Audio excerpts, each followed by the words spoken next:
মমতা ব্যানার্জি বলছে এসআইআর করতে দেবো না। মমতা ব্যানার্জি কেন? পুরো সরকারের ক্ষমতা নিয়ে আমি এটা আপনাকে বলছি, এসআইআর আটকাতে পারবে। তুমি হই হই করছো কারণ তোমার দাদুর কবরগুলো কোথায়? বাংলাদেশে?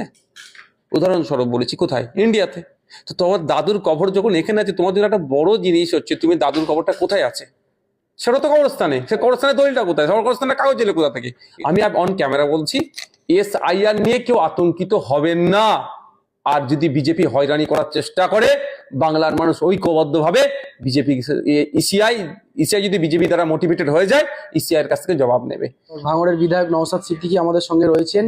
এসআইআর এনআরসি নিয়ে যেভাবে আবার বাংলার মানুষের মধ্যে আতঙ্ক ছড়িয়েছে, নওশাদ সিদ্দিকীর একটি ভিডিও ভাইরাল হচ্ছে, সেখানে তিনি খুব সহজেই বলে দিচ্ছেন কোনো ব্যাপার নয়, যাদের দাদুর কবর এই পশ্চিমবাংলায় আছে তাদের কোনো ভয় নেই। কিন্তু নওশাদ ভাইয়ের কাছে আমার প্রশ্ন, যে বাংলার লক্ষ লক্ষ মানুষ যারা আতঙ্কের মধ্যে দিন কাটাচ্ছে, শুধু মুসলমান নয় হিন্দু সমাজেরও মানুষ, যে আবার যদি এসআইআর হয় এনআরসি হয় আবার কি কাগজপত্র চাইবে, কি হবে, বেনাগরিক হয়ে যাব, কি বলবে তাদের? Mobile recharge, DTH recharge, electricity bill payment, গ্যাসের বিল পেমেন্ট, ফাস্ট্যাগের মতো সমস্ত কিছুই এখন হাতের মুঠোয়। প্যান কার্ডও বানাতে পারবেন খুব সহজে। এখনই গুগল প্লে স্টোর থেকে কেডিএসপি অ্যাপ ডাউনলোড করুন। অর্ধসত্য মিথ্যাচ্ছ ভয়ঙ্কর। আমি দাদুর কবর দেখিয়েছি, চিন্তা নেই, তারপরে অনেক কথা বলেছি।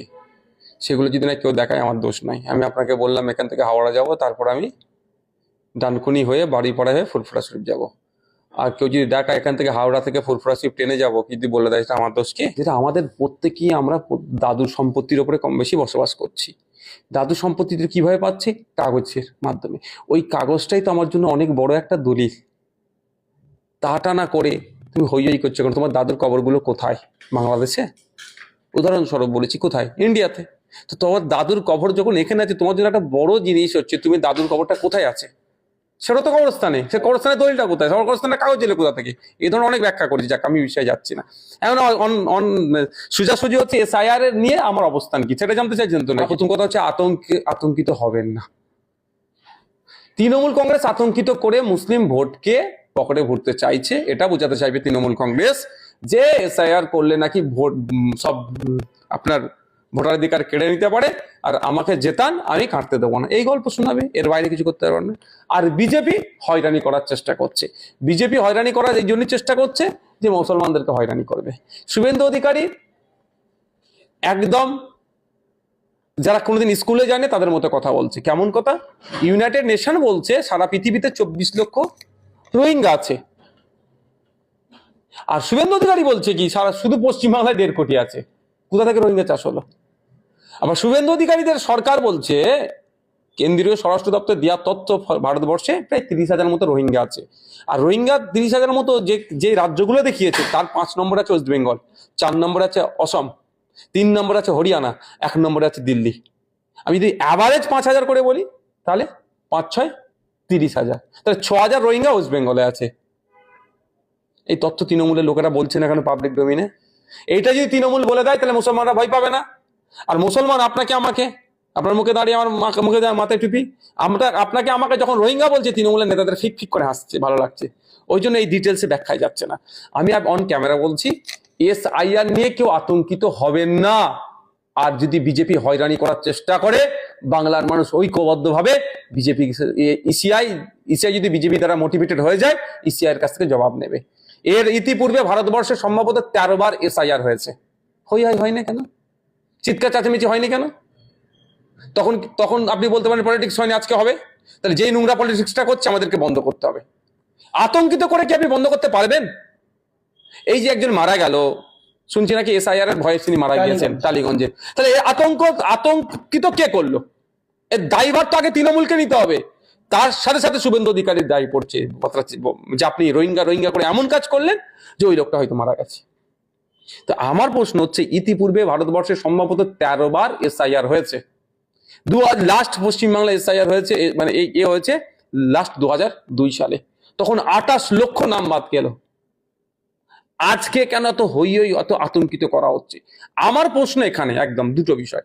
একটা হচ্ছে যারা অবৈধ ভোটার, যে ভোটার মারা গিয়েছে, যেটা শিফট হয়েছে, এগুলো তো বাদ যাবেই।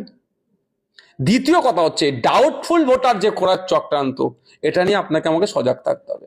মমতা ব্যানার্জি বলছে এসআইআর করতে দেবো না। মমতা ব্যানার্জি কেন? পুরো সরকারের ক্ষমতা নিয়ে আমি এটা আপনাকে বলছি, এসআইআর আটকাতে পারবে সিস্টেম, সাংবিধানিক পাওয়ারে করছে। তবে হ্যাঁ, এসআইআর এর মধ্যে যে লুফল গুলো আছে, যেগুলো যেটাতে ফেতনা করতে পারে, যেটাতে হয়রানি করতে পারে, সেটা বন্ধের জন্য ঐক্যবদ্ধ হোক না মমতা ব্যানার্জি মহাশয়া। উনি রাজ্যের মুখ্যমন্ত্রী, রাজ্যের প্রধান রাজনৈতিক দলের উনি সুপ্রিমো। উনি তো বলছেন আমার লাশের উপর দিয়ে উনি অনেক গল্প শোনান। এনআরসি এর সময় কি বলেছিল বলুন? এনআরসি এর সময় কি অনেক গল্প শুনিয়েছিল, সুপ্রিম কোর্টে গিয়ে মামলা করেছিল কি? উনি 26,000 চাকরি বাতিলের ক্ষেত্রে কি বলেছিল? Plan A, plan B, plan C, plan D আছে, কারো চাকরি যাবে না। আজকে কি হচ্ছে? কোর্ট যেটা বলছে মানতে বাধ্য হচ্ছে। তো গল্প অনেক শোনাবে। ঘাটাল মাস্টার প্ল্যান সম্পর্কে 26 পার হলে হবে। 2011 সালের আগে থেকে শোনাচ্ছি আমরা ক্ষমতা আসলে করবো, এখন আবার 26 পার হলে হবে, এই ধরনের গল্প শোনাচ্ছে। তো আমার যেটা বলার বক্তব্য হচ্ছে, মমতা ব্যানার্জি মহাশয়াকে আমি আগেও বলেছি, আজকেও যদি এই ভিডিওটা পৌঁছাই সেটাও আমি বার্তা দিচ্ছি এটাই, যে আপনি নজরদারি কমিটি করুন। আমি আপনাকে অন ক্যামেরা বলছি, এসআইআর কেউ আটকাতে পারবে না। যে আটকাতে যাইবে সংবিধানের ধারাকে উল্লঙ্ঘন করা হবে। ঠিক যেভাবে ওয়াকাফ আইনকে অ্যামেন্ডমেন্টের নামে সংবিধানের একাধিক ধারাকে উল্লঙ্ঘন করেছে, আক্রমণ করেছে, এসআইআর কে কেউ যদি আটকানোর চেষ্টা করে সেটা হবে। তবে হ্যাঁ, এসআইআর এর যে মাধ্যমগুলো আছে, যে পলিসি ওর মধ্যে নিয়ে এসেছে, সেটা চেঞ্জেস আনতে হবে। সেই জন্য তো সুপ্রিম কোর্টে মামলা হয়েছে, ওই জন্য তো সুপ্রিম কোর্ট মামলাটা গৃহীত করেছে এবং ডাইরেকশনও দিয়েছে। তো সেই জায়গাটা আরো বেশি ভাবে কমপ্লিট করার জন্য মমতা ব্যানার্জি মহাশয়া কেন মনিটরিং কমিটি করছে না, নজরদারি কমিটি করছে না? আমি বলেছি যে নজরদারি কমিটি হোক, রাজ্য থেকে বুথ স্তর পর্যন্ত নজরদারি কমিটি থাকবে, সর্বদলের প্রতিনিধিরা থাকুক, রাজ্য স্তরে থাকুক, ব্লক স্তরে থাকুক, বুথ স্তরে। আপনার বিধানসভায় আপনার বুথে BLO, বুথ লেভেল অফিসার কি করবে? সার্ভে করবে, কাগজপত্র ঠিক করবে। ওই বুথ লেভেল অফিসারকে আমরা যদি নজরে রাখি, সবাই মিলে এই টেবিলে বসে কাজ হচ্ছে, সবাই মিলে আমরা বিরোধীরা যদি নজরে রাখি, একটাও বৈধ ভোটারকে অবৈধ করার ক্ষমতা থাকবে তার? কিন্তু শুভেন্দু অধিকারী তো চ্যালেঞ্জ করছে যে একেবারে তিনি আতঙ্কিত করছে রীতিমতো, যে যোগী আদিত্যনাথের থেকে বুলডোজার এনে একেবারে সব আপনার এসআইআর সহ বিভিন্ন রকম উৎখাত করার কাজ করবে। শুভেন্দু বাবুরা চিৎকার করেছিল এনআরসি করে সিএ করে দেশ থেকে তাড়িয়ে দেবো। আমি বলেছিলাম অমিত শাহজির 14 গোষ্ঠী হলো ভারতীয়কে একটাও তাড়াতে পারবে না। কটা ভারতীয়কে সিএ করে তাড়িয়েছে বলুন? ও ভোট নেওয়ার জন্য তো বলছে। শুভেন্দু বাবুর মুসলমানের বিরুদ্ধে ছাড়া একটা ভোটের ইস্যু আছে? তো গল্প উত্তেজিত করছে, আর যত উত্তেজিত করবে তৃণমূল তত ফিক ফিক করে হাসছে।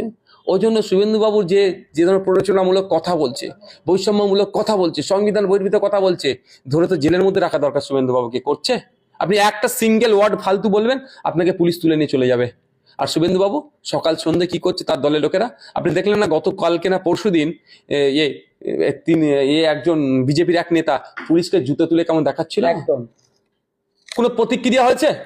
পুলিশ দাঁত খেলাচ্ছে, মানে ভাবতে পেরেছেন? আর আমি শুধু একবার দালাল বলেছিলাম, তা সে দালাল পুলিশ বলে আমার বাড়িতে নোটিশ পাঠিয়ে দিচ্ছে।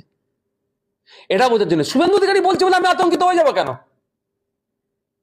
কাকে কান নিয়ে চলে গেলে আমি কাকের দিকে তাকাবো না, আমি কানের দিকে তাকাবো? প্রভোগ করছে তো শুভেন্দু অধিকারী এবং তার সমর্থকরা বারবার ভারতীয় মুসলিমদেরকে রোহিঙ্গা, বাংলাদেশি মুসলিম বলে প্রভোগ করছে। এটা সমাধান কে করবে? আপনি একটা মাধ্যম হতে পারেন, আমি বিরোধী হতে পারি। সমাধান করবে তো রাজ্য সরকার। সে রাজ্য সরকার কি সমাধান করছে?